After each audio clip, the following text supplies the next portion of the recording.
कोरटकर सारखी प्रवृत्ती कुठेही रस्त्यावर फिरताच कामा नये, ही जर भावना शिवप्रेमींची असेल तर त्याला आमचा नक्कीच पाठिंबा आहे।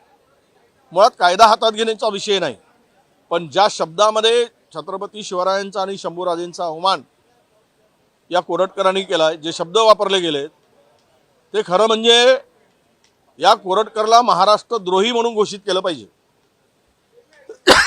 मी देशद्रोही म्हणणार नाही, पण हा महाराष्ट्रद्रोही आहे आणि महाराष्ट्रद्रोह्याला महाराष्ट्रात राहण्याचा मुळात अधिकारच नाही, तर रस्त्यावर फिरण्याचा तर दूर राहिला। 1 महिना झालाय आणि त्यावरून नवनवीन विषय आणून कोरटकराच्या पापावर पडदा टाकण्याचं काम वारंवार झालेलं आहे, त्याचं पाप ढाकण्याचं काम झालेलं आहे। पण अति पाप कधीच लपत नाही आणि तो आज पकडला गेला काल। आता बघूया पोलीस त्याचा रिमांड किती दिवसासाठी घेतात की VIP ट्रीटमेंट देतात, त्याला वाल्मिक कराड सारखं खाऊ पिऊ घालून सेवा करतात, हे आता दिसेल।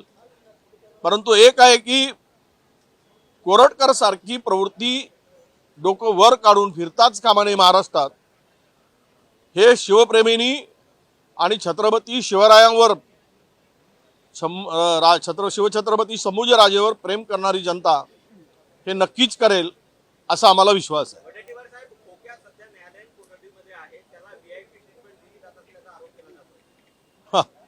खोके ओके बोके हे महाराष्ट्रात आता यांना काय, महाराष्ट्र यांना आपला वाटतोय।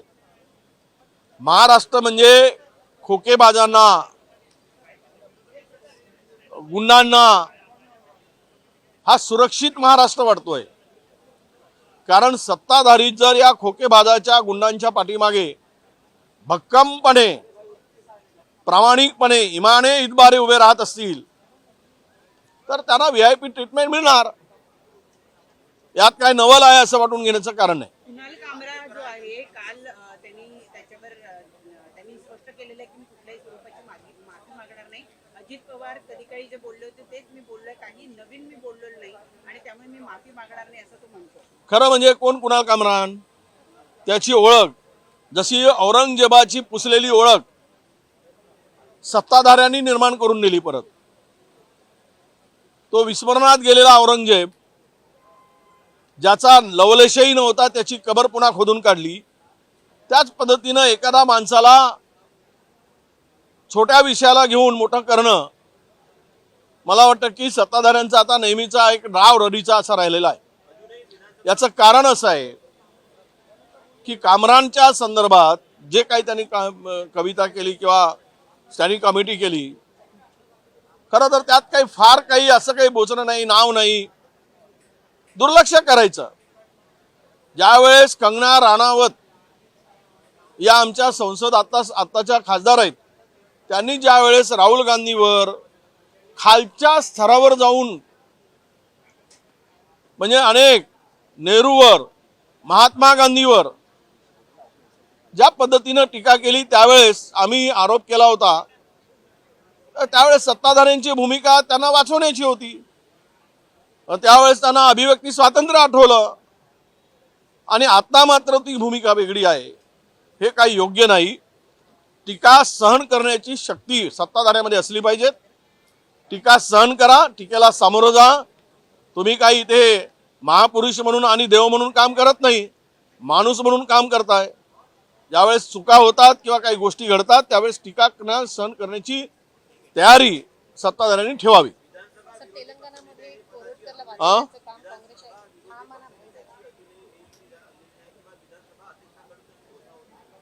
ते काल आम्ही विषय काढला, संख्याबळाचा विषय नाही आहे महाराष्ट्रामध्ये। सत्ताधाऱ्यांची इच्छा नसेल, काम रेटून आता पाहिलं आपण, विरोधकांचा गळचेपी करायची, तोंड दाबायचा, बोलूच द्यायचं नाही, एकतर्फा कारभार करायचं, हे आता अधिवेशन काय राहिलंय? कुठल्या याच्यावर चर्चा नाही, वेळ नाही, फक्त हे अधिवेशन लक्षवेधी अधिवेशन झाला। लक्षवेधीवर चर्चा म्हणजे हे अधिवेशन लक्षवेधी अधिवेशन, त्याच्या पलीकडे या अधिवेशनाचा काही अर्थ राहिलेला नाही। म्हणून विरोधी पक्षनेता नियुक्तीचा आग्रह आम्ही केलेला आहे। नाही केलं तर नाही करायचं असेल तर नाही करतील, पण महाराष्ट्राच्या इतिहासामध्ये यांची नोंद कुठेतरी घेतली जाईल। साहेब, कोरटकरला काही अधिकारी चंद्रपुरात भेटले, त्याला वाचवलं, पोलीस काही अधिकारी त्याच्याशी सामील आहे असं म्हणून आता या कोणकोणते अधिकारी त्याला भेटले याची चौकशी केली जाणार आहे. त्याचा सीसीटीव्ही फुटेज त्या हॉटेलमधलं काढल्या घेण्याची माहिती आमच्याकडे आलेली आहे. तिथे एक कोंडावार नावाचे अधिकारी आहेत, ते क्राईम ब्रांचला आहेत. ते भेटल्याची माहिती प्रथमदर्शनी आमच्याकडे आली आहे. आम्ही काय हॉटेलच्या वेटरकडे ती माहिती गोळा केली. त्यांनी त्या लोकांनी तिथल्या नाव गुप्त ठेवण्याच्या अटीवर कोंडावार नावाचे PI क्राईम ब्रांचचे ती त्याची सेवा करत होते हे आम्हाला माहिती मिळालेली आहे. आम्ही त्याच्यावर कारवाई करायची मागणी आता करतो आहोत. सर, परिणय फुके यांनी एक मोठा दावा केलेला आहे. त्यांचं असं म्हणणं आहे की तेलंगणामध्ये कोरटकर काँग्रेसच्या एका नेत्याच्या घरी लपून होता. काँग्रेसने कोरटकरला वाचवण्याचं काम केलं.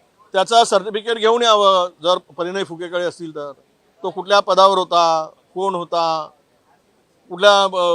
कधी त्याची नियुक्ती काँग्रेसमध्ये झाली, प्राथमिक कधी सदस्य झाला. म्हणजे आपलं पाप झाकण्यासाठी काँग्रेसवर टीका करायची आणि पाप लपवायचा. अरे तुमचं तोंड ज्यावेळेस कोरटकरावर उघडत नाही तर तुम्ही काय काँग्रेस नेत्याचं नाव घेताय. वडेट्टीवार सर अरे थांब ना 2 मिनिटं. वडेट्टीवार सर संजय राऊत म्हणतात की कुणाल कामरा आणि माझा DNA एकच आहे म्हणून. त्यावरती परिणय फुके जे भाजपचे आमदार आहेत ते म्हणतात DNA एकच असतो म्हणून. आणि मग आम्ही कोरटकरांचा आणि सोलापूरकरांचा DNA कोणाचा आहे हेही तपासण्याची गरज आहे.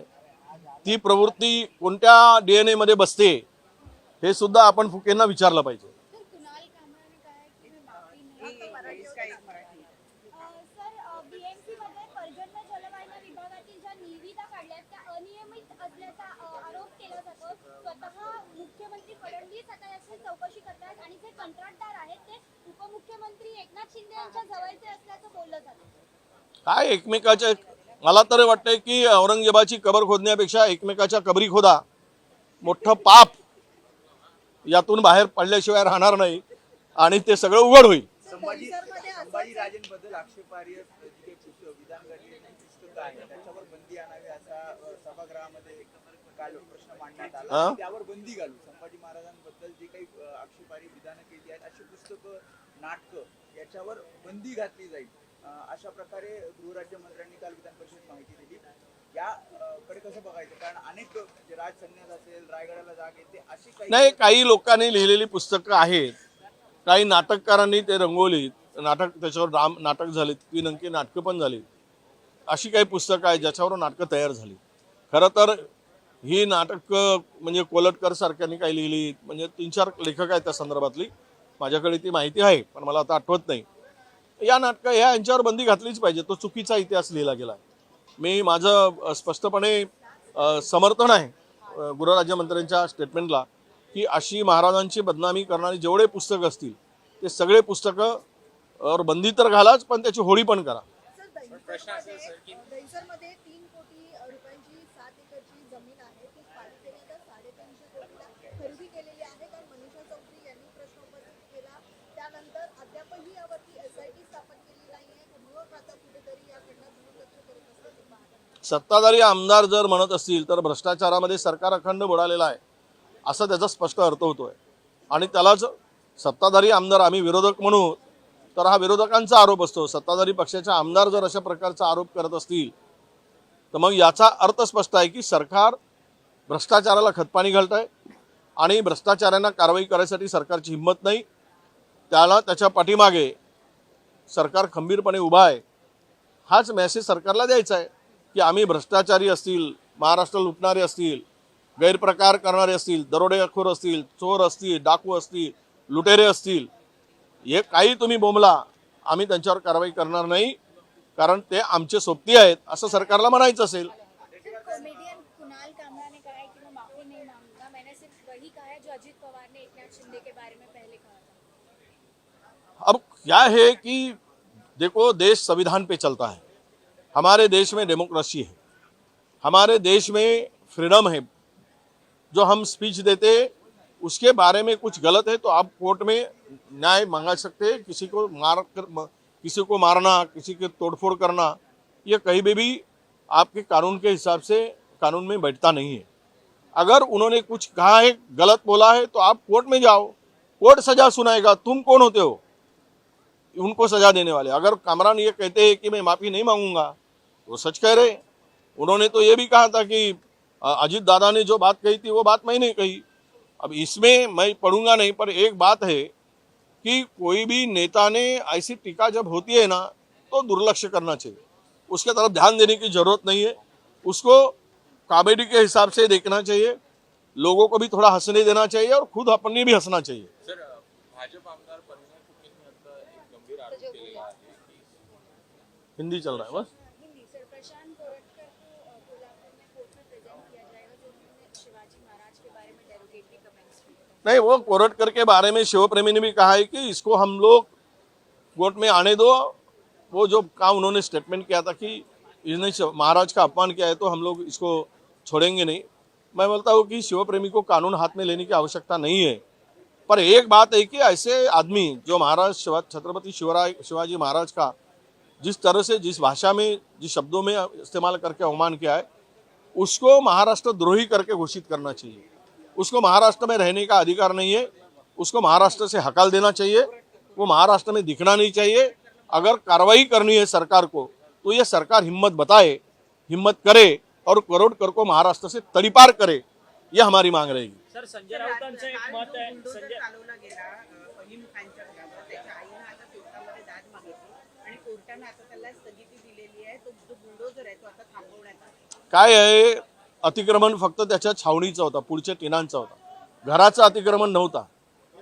त्या लाईनीमध्ये जर अतिक्रमण पाळायचे असते सगळेच पाळावे लागले असते, पण एक नाही की बुलडोजरवर चालवायसाठी सुप्रीम कोर्टाने पण बंदी घातली।